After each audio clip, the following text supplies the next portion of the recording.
Good morning प्यारे बच्चों।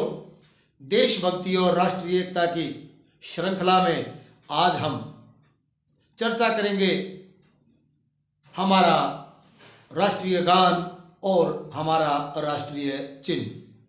सबसे पहले राष्ट्रीय गान के ऊपर हम चर्चा करेंगे, इसका अर्थ जानेंगे, भावार्थ जानेंगे, अनुवाद करेंगे। हमारा राष्ट्रीय गान जन गण मन। हमारे राष्ट्रीय गान जन गण मन के रचने वाले श्री रविंद्रनाथ टैगोर हैं।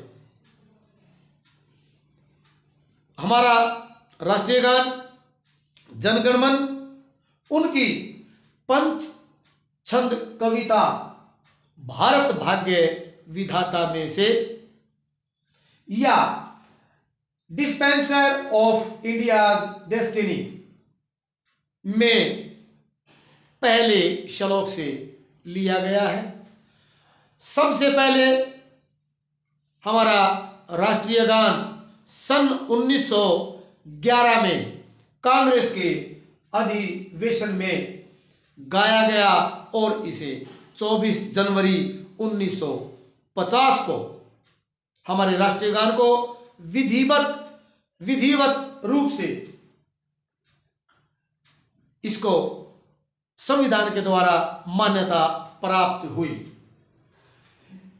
इसको गाने में, इसको विधिवत रूप से गाने में, इसका पाठ करने में 48 सेकंड से 52 सेकंड का समय लगता है या लगना चाहिए और इसको संक्षेप में गाने के लिए 20 सेकंड से अधिक समय नहीं लगना चाहिए। अब हम करेंगे कि राष्ट्रीय गान जन गण मन का अनुवाद क्या है। जन गण मन अधिनायक जय है। यह कहता है आप सभी लोगों के मन के शासक हैं, भारत भाग्य विधाता और भारत के भाग्य किस्मत के विधाता हैं, भारत की किस्मत को बनाने वाले हैं। पंजाब सिंध गुजरात मराठा द्राविड़ उत्कल बंग। और यह नाम पंजाब सिंध गुजरात और महाराष्ट्र के लोगों के दिलों पर भी राज करता है। द्राविड़ उत्कल बंग, द्राविड़ और उड़ीसा और बंगाल के, विंध्य हिमाचल यमुना गंगा। यह नाम विंध्य हिमाचल की पहाड़ियां, जो हमारे हिमालय पर्वत है, विंध्याचल पर्वत है, हिमालय पर्वत है कि पहाड़ियों के अंदर वहां भी उन पर्वतों पर भी गूंजता है, यमुना और गंगा के संगीत से मेल खाता है। और उच्छल जलध तिरंग, और यह भारतीय सागर की लहरों द्वारा भी गाया जाता है आपका नाम। तब शुभ नामे जागे, वे आपके आशीर्वाद के लिए प्रार्थना करते हैं और आपकी प्रशंसा में गाते हैं। तब शुभ आशीष मांगे, गाहे तब जय गाथा। तब शुभ नामे जागे, तब शुभ आशीष मांगे, गाहे तब जय गाथा। आपके आशीर्वाद के लिए वो प्रार्थना करते हैं और आपकी जय की, विजय की गाथा गाते हैं। जन गण मंगल दायक जय है। सभी लोगों का उद्धार आपके हाथ में है, भारत भाग्य विधाता, और आप भारत के भाग्य के विधाता हैं। जय हे जय हे जय हे जय जय जय जय हे। विजय विजय, आपको विजय। ये था भारत के हमारे राष्ट्रीय गान का अनुवाद। और अब हम इसका अर्थ या भावार्थ करते हैं संक्षेप में।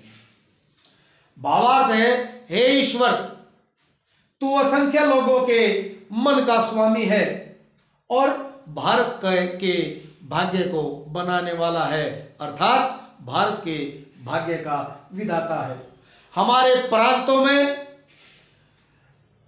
पंजाब, सिंध, गुजरात, महाराष्ट्र, उड़ीसा, बंगाल और द्राविड़ के लोग और हमारे पहाड़ जैसे विंध्याचल और हिमालय और पवित्र नदियां गंगा, यमुना और विशाल समुद्र से उठने वाली लहरें तुम्हारे नाम को जपती हैं, तुम्हारे नाम का जाप करती है। हम तुम्हारे आशीर्वाद को प्राप्त करने के लिए प्रार्थना करते हैं और तुम्हारे अनंत गुणों की महिमा के गीत गा रहे हैं।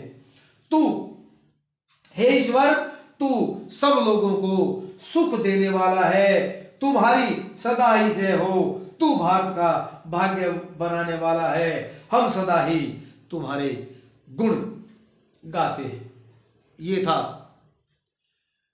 भावार्थ राष्ट्रगान का। अब आता है प्यारे बच्चों, राष्ट्रगान गाते समय किन किन बातों का ध्यान रखना चाहिए। राष्ट्रगान गाते समय सबसे पहले हमें ध्यान रखना होगा कि राष्ट्रगान शुद्ध हो और लयबद्ध हो। लय में राष्ट्रगान गाया जाना चाहिए। राष्ट्रीय गान को गाते समय लय का और उसकी शुद्धता का ध्यान अवश्य ही रखना चाहिए। ठीक ढंग से राष्ट्रीय गान गाना चाहिए। आपस में बातें ना करें। जब राष्ट्रीय गान गाते हैं तो आपस में बात बिल्कुल भी नहीं करनी चाहिए। और जब हम राष्ट्रीय गान को गाएंगे, सावधान की अवस्था में हम होने चाहिए। इसकी पवित्रता को बनाए रखना अत्यंत आवश्यक है। जब हम राष्ट्रीय गान गाएंगे तो इसकी पवित्रता को बनाए रखना चाहिए। और प्यारे बच्चों, राष्ट्रीय गान गाते हैं तो हमें इसके अर्थ का अर्थात भावार्थ का ज्ञान अवश्य ही होना चाहिए। ये था राष्ट्रीय गान गाते समय किन विशेष बातों का हम ध्यान रखेंगे या क्या सावधानियां बरतनी चाहिए। अब हम एक छोटा सा टॉपिक और लेते हैं कि हमारा राष्ट्रीय चिन्ह क्या है। राष्ट्रीय चिन्ह, सिंबल। हमारा राष्ट्रीय चिन्ह अशोक स्तंभ है, जो सारनाथ से लिया गया है। प्यारे बच्चों, यह देवनागरी लिपि में अंकित है।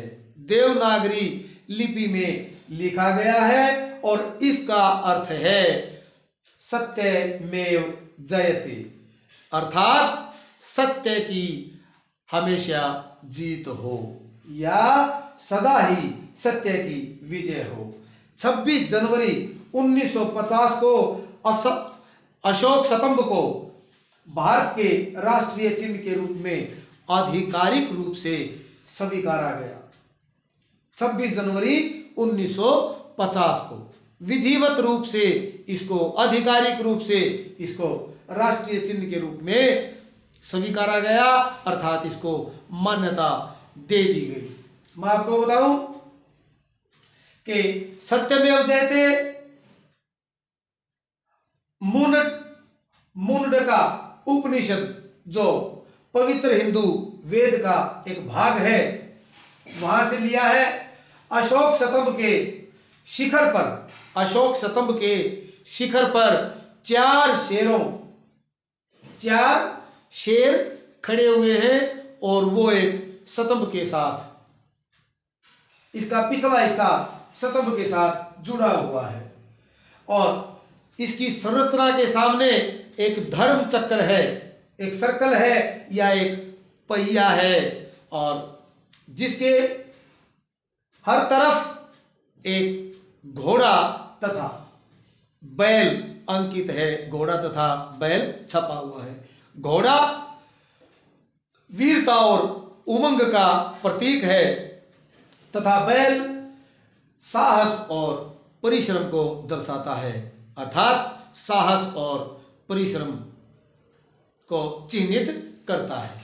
यह था हमारा राष्ट्रीय चिन्ह। अगले विषय को लेकर के हम आपके सम्मुख फिर हाजिर होंगे।